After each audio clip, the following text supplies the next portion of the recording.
کو پکارا اور بلایا جائے۔ غزوہ تبوک کے موقع پر رسول اللہ صلی اللہ علیہ وسلم نے اعلان عام کر دیا تھا اور بتا بھی دیا تھا کہ جانا کہاں ہے۔ ہرقل کا سے مقابلہ ہے اور شام کی طرف جانا ہے، اور سارے مسلمان تیار ہو کر جہاد کے لیے نکلیں۔ ہاں جی، کوئی ایکسیپشن نہیں ہے، ایگزیمپٹ نہیں ہے۔ اچھا، پھر کچھ لوگ تو پہلو بچا گئے، آئے اور اجازت لی، رسول اللہ صلی اللہ علیہ وسلم نے اجازت دے دی۔ اچھا جی، کچھ مخلص مسلمان سستی کے مارے ہوئے بیٹھے رہ گئے، سستی کے مارے ہوئے، تو ان کے لیے پھر اللہ تعالیٰ نے کوئی تھوڑی سی سزا تجویز کی، رسول اللہ صلی اللہ علیہ وسلم نے اس کو نافذ کیا۔ اور ایک بات جو بڑی اہم ہے وہ میں آپ کے سامنے لانا چاہتا ہوں کہ یہ اعلان کس کی طرف سے ہوا؟ رسول اللہ صلی اللہ علیہ وسلم کی طرف سے ہوا، اللہ ہی کی طرف سے تھا۔ جو اللہ کا رسول کا حکم ہے وہ اللہ کا حکم ہے، رسول اللہ کی نگرانی ہی میں کام کرتے ہیں۔ جس نے رسول کی اطاعت کی اس نے اللہ کی اطاعت کی بالفعل، یعنی رسول موجود ہے تو کس حیثیت سے؟ As a head of the state, انہوں نے سربراہ ریاست کے طور پر یہ جتنے بھی جہاد کیے یا جنگوں میں دشمن کا مقابلہ کیا تو ہیڈ آف دی اسٹیٹ کے طور پر کیا۔ چنانچہ یہ حق ہے ہیڈ آف دی اسٹیٹ کا کہ وہ اعلان کرے۔ فقہ کی اصطلاح میں ہمارے ہاں امام کہتے ہیں، وقت کا امام، اور عملی طور پہ ان کو امیر المومنین کہا گیا تو خلافت کے اندر۔ تو یہ گویا حکومت کا حق ہے کہ وہ قول دے اور اس پر لبیک کہیں۔ اب ان آیات کو پڑھ کر کوئی فرد اپنا جتھا بنا لے اور اس آیت سے استدلال کرے، یہ درست نہیں ہے۔ تو جب تک تو under the umbrella of government Afghanistan میں افغانی جہاد کر رہے تھے اور پاکستانی اور ساری دنیا کے مسلمان ان کی مدد کر رہے تھے، تو under the umbrella of government تو جو شہریوں نے کیا وہ ٹھیک کیا، افغانیوں کی مدد کی، ان کے ساتھ جا کے لڑے بھی اور ان کے بچوں کو بھی سنبھالا، ان کے مہاجرین کے کیمپ بھی قائم ہوئے۔ لیکن جب وہ وہاں پہ رشیا نکل گیا، وہاں پہ افغانیوں کی حکومت قائم ہو گئی، تو اب اپنی اپنی حکومتوں کے تابع آ گئے ہیں سارے کے سارے لوگ۔ افغانیوں کی حکومت کے تابع ہو گئے اور پاکستانیوں کی حکومت کے تابع ہو گئے۔ اب انہیں حق حاصل نہیں تھا کہ اپنے طور پہ مسلمانوں کو اپنے ساتھ شریک جہاد کر لیں، جہاد جاری رکھیں اور لوگوں کو کال دیں۔ یہ آیت پڑھ کر انفروا خفافا وثقالا وجاہدوا باموالکم وانفسکم فی سبیل اللہ، تو یہ حق صرف حکومت کو حاصل ہے۔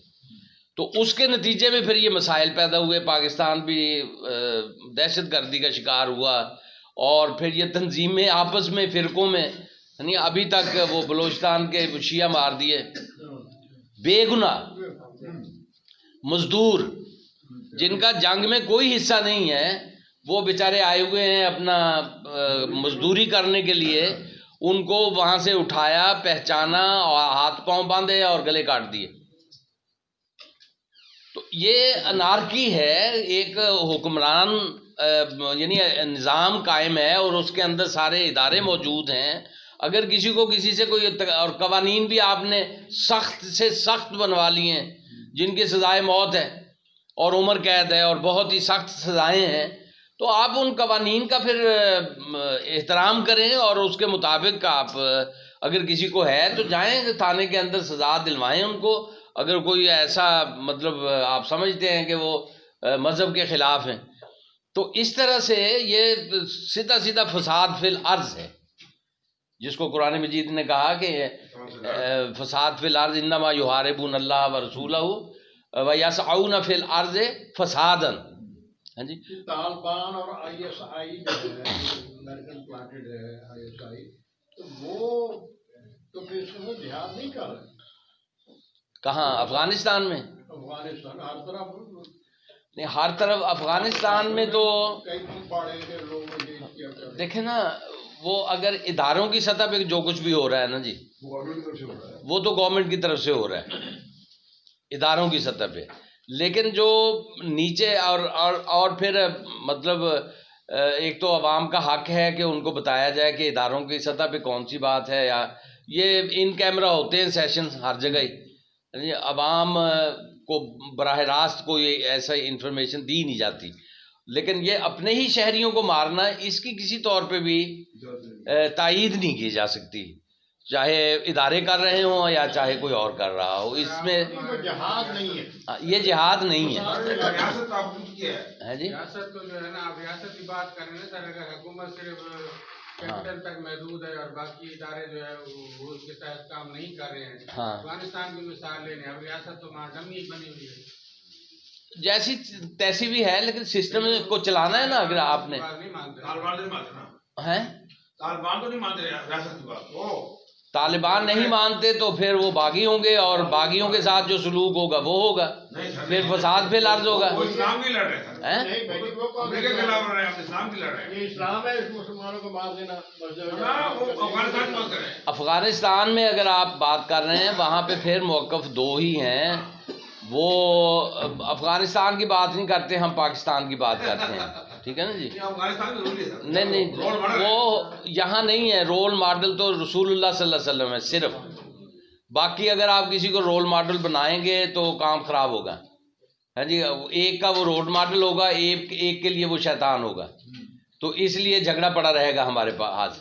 سب سے اوپر اٹھ جائیں، محمد الرسول اللہ صلی اللہ علیہ وسلم ہمارے رول ماڈل ہیں، اور وہاں سے قرآن ہماری رہنمائی کی کتاب ہے، اسوہ مصطفیٰ صلی اللہ علیہ وسلم وہ ہمارے لیے سورس آف انسپائریشن ہے۔ چھوٹی سی گزارش ہے، اگر طاغوت کی حکومت ہو ہاں، اور یہاں پر ہمارے پاکستان تو ہمیں کیا کرنا چاہیے؟ مسلح جدوجہد کی بالکل اجازت نہیں ہے، اس لیے کہ طاغوت یعنی اسٹیٹ جو ہے نا یہ مسلمان ہے، اللہ کی حاکمیت کا عہد ہم نے اپنے دستور میں کر رکھا ہے کہ یہاں پہ اللہ کی حکمرانی ہوگی، عوام کی حکومت ہوگی، عوام مرضی سے حکومت منتخب کریں گے، چنانچہ 4-5 سال بعد اب منتخب کرتے ہیں آپ، اس کے بعد سارے قوانین قرآن و سنت کے مطابق بنائے جائیں گے، جو آلریڈی موجود ہیں ان کو قرآن و سنت کے مطابق لایا جائے گا، اس کے لیے آپ نے شرعی کورٹ بھی بنا رکھی ہے، اور شریعت اپیلنٹ بینچ بھی بنا رکھا ہے، جس کو محسوس ہوتا ہے کہ کوئی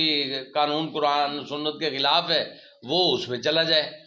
چنانچہ حکومت بدلنے کے لیے آپ کے پاس ہر 5 سال کے بعد موقع آتا ہے، آپ عوام میں جائیں، ان کو اپنا حامی بنائیں اور حکومت کو بدل دیں۔ تو یہ جب سارا سسٹم قائم ہے تو یہاں پہ پھر کوئی دستہ مسلح جدوجہد کے ذریعے حکومت کو بدلنے کی کوشش کرے تو یہ بات درست نہیں ہے نا جی۔ تو جہاں موقع نہ ہو حکومت کو بدلنے کا، تو وہاں کوئی مسلح جدوجہد ہو جائے، انڈر گراؤنڈ کوئی اسٹرگل ہو، تو وہاں تو شاید گنجائش نکلے، لیکن بڑے فقہا نے بہت زیادہ پابندیاں لگائی ہیں، اگرچہ دور ملوکیت میں لگائی گئیں، اس کی قانون سازی دور ملوکیت میں ہوئی، لیکن پابندیاں بہرحال اپنی جگہ کہ وہ فساد نہ بنے، یعنی اگر تو کامیاب ہو جائے انقلاب، اگر ناکام ہو جائے تو فساد، یہی سلسلہ ہے نا۔ تو اس لیے انہوں نے مواقع یہ دیے کہ جی کامیابی کے امکانات کتنے ہیں، ہے نا۔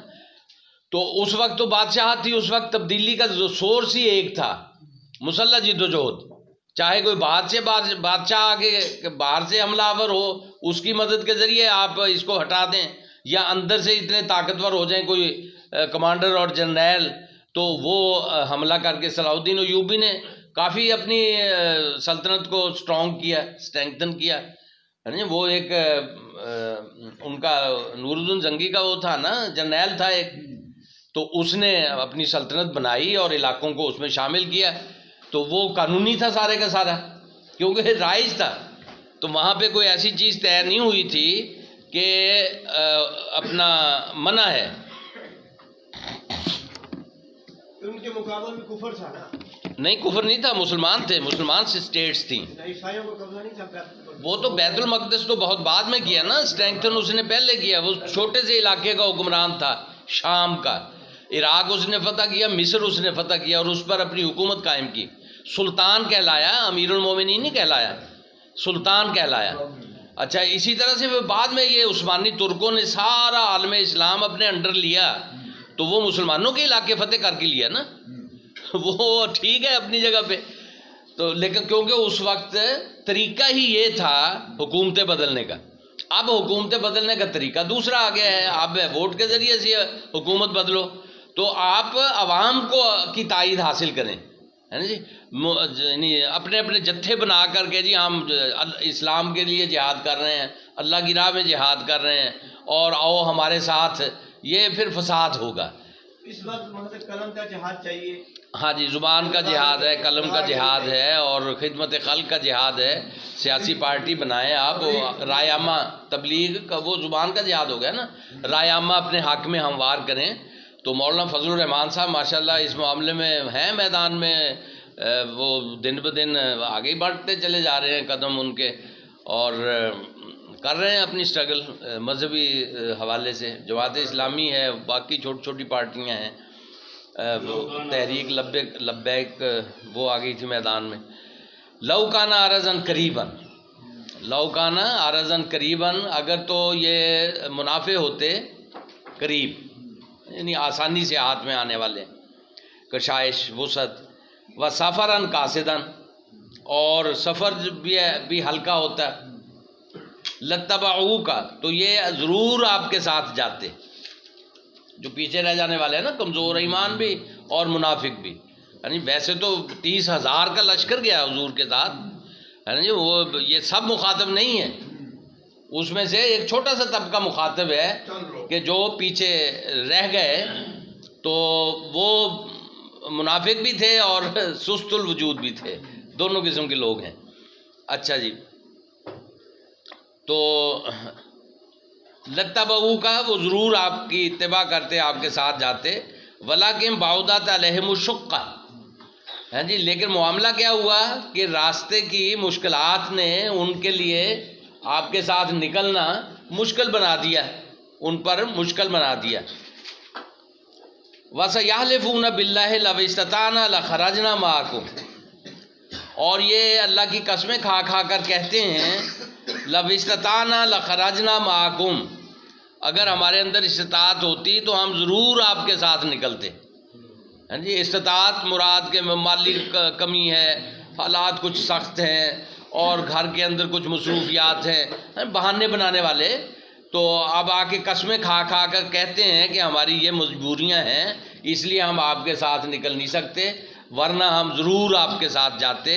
لیکن قرآن مجید نے واضح کر دیا ایسے بہانہ خوروں کے لیے کہ ان کے آپ کے ساتھ جانے میں رکاوٹ ان کے یہ بہانے نہیں ہیں جو آپ کے سامنے آپ کے آ کے تراش رہے ہیں، بلکہ اصل مسئلہ ہے راستے کی مسافت کا اور مشکلات کا، اور یہ جو مشن ہے اس کے خوفناک اور خطرناک ہونے کا. ہرقل سے آپ جا کے ٹکرا رہے ہیں، اتنی بڑی سلطنت ہے، پتہ نہیں کیا ہوگا. نہیں، یہ لوگ تھے جو بیچارے ڈر خوف میں مبتلا ہوتے ہیں اور ڈر خوف دوسری طرف پھیلائے رکھتے ہیں.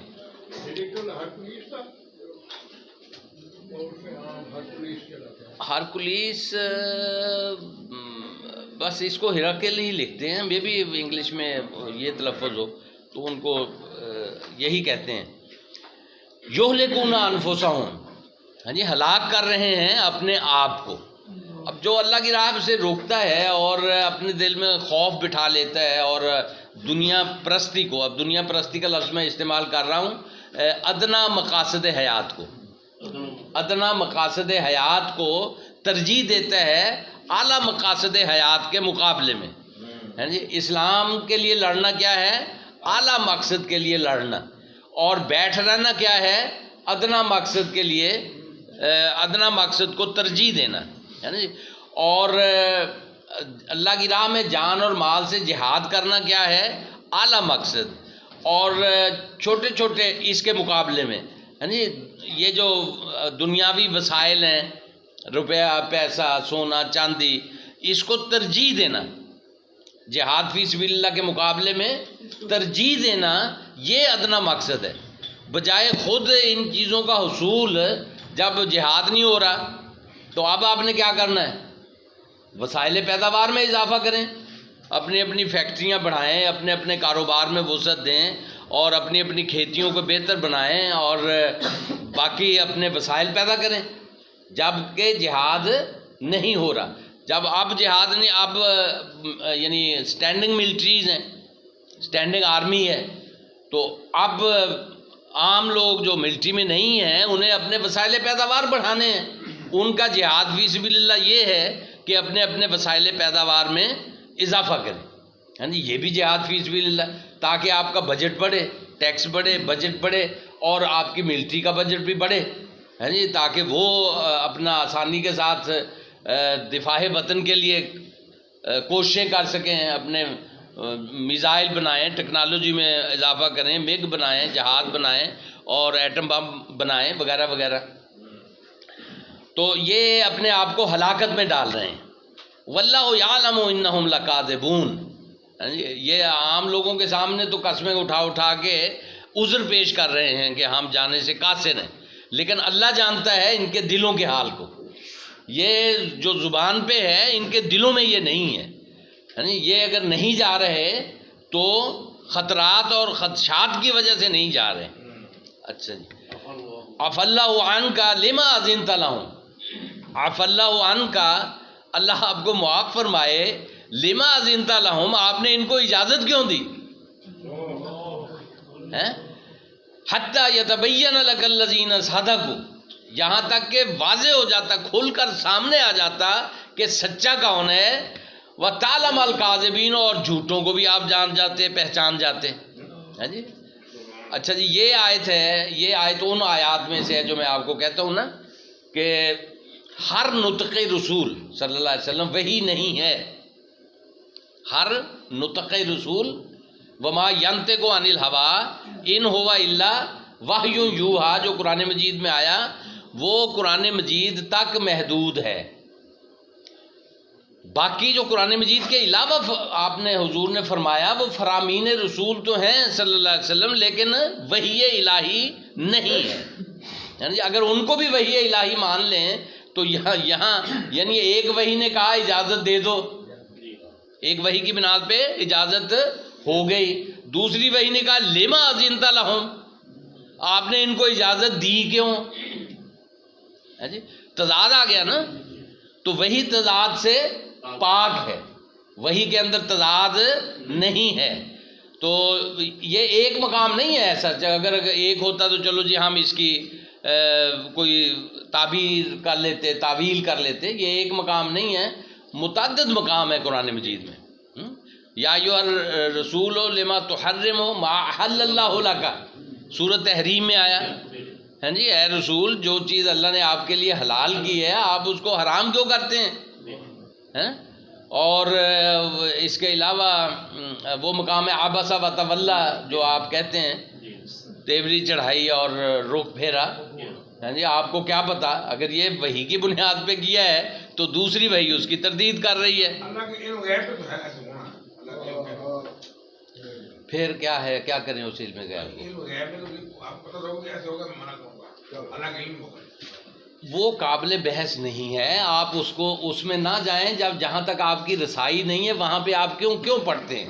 ہم پہنچیں گے بھائی جی، ہیں جہاں آپ کی رسائی نہیں ہے وہ علم غیب ہے، غیب ہے، ٹھیک ہے نا، وہ ہم کس چیز کو زیر بحث لائیں گے یا لا سکتے ہیں؟ جو حاضر ہے، ٹھیک ہے نا جی، جو اللہ کے رسول نے ہمیں بتایا ہے، جو قرآن میں آیا ہے۔ اب اس سے آگے بڑھ کے یہ الجھاتے ہیں آپ مسئلے کو، اللہ کا علم غیب ہے، غیب ہے، کون انکار کر سکتا ہے، اور اللہ کا علم اتنا وسیع ہے نا جی، ہم آگے جا کے تھوڑا سا آگے جائیں تو اندھیرا آ جاتا ہے ہمارے سامنے، ہماری شعور سے باہر ہے، ہے جی، ہماری شعور سے ہاں۔ باہر ہے۔ اب اس کو اگر ہم زیر بحث لے آئیں ان موجودات میں تو وہ کیا نتیجہ کیا پیدا کرے گا؟ نتھنگ، الجھائیں گے ہم، سیدھی سی بات ہے، وحی الہی قرآن مجید پر مبنی ہے، ٹھیک ہے جی۔ اس کے علاوہ جو کچھ نبی صلی اللہ علیہ وسلم نے فرمایا کیا وہ اللہ کی نگرانی میں ہے، اس کو بھی اللہ نے اسوہ حسنہ قرار دیا. اس میں جو حضور یعنی ایک خاتون آئی ہیں جی کہ حضور نے کہا کہ ان سے نکاح کر لو. انہوں نے پوچھا یا رسول اللہ یہ آپ کا حکم ہے یا آپ کا مشورہ ہے؟ ہاں جی. تو کہ جی میرا مشورہ ہے کہ حضور میری یہ رائے نہیں ہے. تو حضور صلی اللہ علیہ وسلم نے بالکل ماتھے پہ بال نہیں ڈالا. ہاں جی, ان کو اجازت دی کہ ٹھیک ہے. اور جا کے غزوہ بدر میں ایک جگہ پڑاؤ ڈال دیا. ایک صاحب آئے کہ یا رسول اللہ یہ آپ نے اپنی مرضی سے اللہ کے حکم سے ڈالا ہے یا اپنی مرضی سے؟ کہ نہیں جی اپنی مرضی سے ڈالا ہے. تو میرا مشورہ یہ ہے کہ یہاں سے وہاں کر لیں, اس کے یہ خوبیاں ٹھیک ہے فوائد ہیں. تو حضور نے فرمایا ٹھیک ہے بھائی آپ کا مشورہ ٹھیک ہے, ہم ایسے کر لیتے ہیں. اگر وہ قرآن جیسی وحی ہے آپ کا فرمان, تو پھر یہ بندے کی رائے کیا حیثیت رکھتی ہے اس میں؟ تو پوچھتے ہیں آ کے کہ یا رسول اللہ یہ اللہ کا حکم ہے یا آپ کی رائے ہے؟ تو اس کا مطلب یہ ہے کہ آپ کی رائے بھی ہوتی تھی, اللہ کا حکم بھی ہوتا تھا. ٹھیک ہے. تو اللہ کا حکم جو وحی آ گیا قرآن مجید میں, یہ تو ہے غیر متبدل, یہ ہے حرف آخر, یہ ہے یقینی علم دینے والا سورس. ہاں جی. اور جو نقل ہوا ہے رسول اللہ صلی اللہ علیہ وسلم سے, وہاں تو اصول حدیث پہ کتابیں ہیں, اس کو چھاننے پرکھنے اور اس کو صحیح نتیجے تک پہنچنے. ہاں جی. پہلے تو یہی سوال پیدا کر دیا محدثین نے کہ یہ رسول اللہ صلی اللہ علیہ وسلم کی نسبت اس کی ٹھیک ہے کہ غلط ہے. ہاں جی. اس پہ عمریں کھپائی ہیں انہوں نے. ہاں جی. یہ وحی کے بارے میں اللہ نے فرمایا کہ میں ذمہ دار ہوں جی, اس کی حفاظت میں نے لی ہے, میں اس کی حفاظت کروں گا. ٹھیک ہے. ادھر یہ سوال ہے کہ جی یہ اللہ کے رسول کی طرف نسبت درست ہے یا درست نہیں ہے. تو اب انہوں نے زندگیاں لگا کے صرف سند کی تحقیق کی ہے, متن جانچنے کے لیے اصول متعین کر دیے ہیں. ہاں جی. یہ اصول ہے. سب سے پہلا اصول یہ ہے کہ قرآن مجید کے خلاف نہ ہو. اب مسلمانوں میں سے ہی ایسے بھی ہیں جو کہتے ہیں جی حدیث قرآن کو منسوخ کر سکتی ہے. ہاں جی. حدیث قرآن کو منسوخ کر سکتی ہے, یعنی اللہ نے اس لیے کتاب بھیجی ہے کہ بھئی یہ لوگوں کے لیے ہدایت ہو, اور رسول اس لیے بھیجا کہ آپ منسوخ کرتے چلے جائیں. یہ مسلمانوں میں نقطہ نظر ہے یہ ایسا کہ جی حدیث قرآن کو منسوخ کر سکتی ہے. تو اور ایسا بھی ہے موجود, اندازہ کرو کہ جی ایک حکم موجود ہے, آیت منسوخ کر دی ہے. مسلمانوں میں یہ بات بھی ہے کہ آیت موجود ہے, حکم موجود ہے کہ اس پہ عمل کرنا ہے, لیکن جس آیت میں وہ حکم آیا وہ منسوخ کر دی. اب میں یہاں نہیں, بعد میں اکیلے پوچھ لیا کرے, اس قسم کی ساری باتیں نہیں ہیں. اچھا جناب, یہ ہے کہ اف اللہ عنہ کا, اللہ آپ کو معاف فرمائے. تو اللہ نے مطلب یہ کروایا کہ بھی اتنی آسانی کے ساتھ اجازت دیتے چلے جانا اس موقع کے اوپر, ہے نا, یہ قابل ترجیح نہیں, یہ کوئی گناہ نہیں ہے جو رسول اللہ صلی اللہ علیہ وسلم نے فرمایا ہے نا, یہ گناہ نہیں ہے, یہ ترجیح کا مسئلہ ہے کہ بھئی ترجیح ایسا کرتے تو زیادہ بہتر ہوتا ہے جی. ویسے تو اللہ کے رسول تھے, اجازت تھی, لہٰذا یہ بات ہوئی اف اللہ عنہ کا, اللہ آپ کو معاف فرمائے. لما اذنت لہم, آپ نے ان کو کیوں اجازت دی, حتی یتبین لک الذین صدقوا, سچے ایک طرف ہو جاتے اور جھوٹے ایک طرف آ جاتے, کھل کے بات سامنے آ جاتی. تو اس وقت تک اجازت نہیں دینی تھی. تو اگر دے بھی دی ہے تو پھر بھی بہرحال اللہ نے فرمایا کہ ترجیح یہ تھی. تو اس لیے ہم کہتے ہیں نا کہ رسول معصوم ہوتے ہیں, یہ تو عقیدہ ہے سارے مسلمانوں کا, اس میں کوئی مطلب اختلاف نہیں ہے, رسول معصوم ہوتے ہیں. تو لیکن یہ جو اللہ کی طرف سے ہدایات ہیں کہ ایسا نہیں کرنا تھا, ایسا کرنا تھا, تو یہ صرف ترجیحات کا مسئلہ ہے, یہ گناہ کا مسئلہ نہیں ہے کہ انہوں نے کوئی نافرمانی کی, یہ نہیں ہے, نافرمانی کا مسئلہ نہیں ہے, بلکہ مسئلہ کس کا ہے, ترجیح کا ہے کہ اللہ کے ہاں یعنی اگر ایسا ہوتا کہ یہ قابل ترجیح تھا, آپ نے ایسا کر لیا, ٹھیک ہے, اللہ نے اس میں بھی خیر ڈال دی, ہے نا جی. تو اللہ کا یہ تھا کہ ترجیح, تو ترجیح میں پھر اللہ تعالیٰ نے یعنی اس کو درست معاملے کو بات کہی ہے وہاں پہ. وآخر دعوانا ان الحمد للہ رب العالمین. ٹھیک ہو گیا.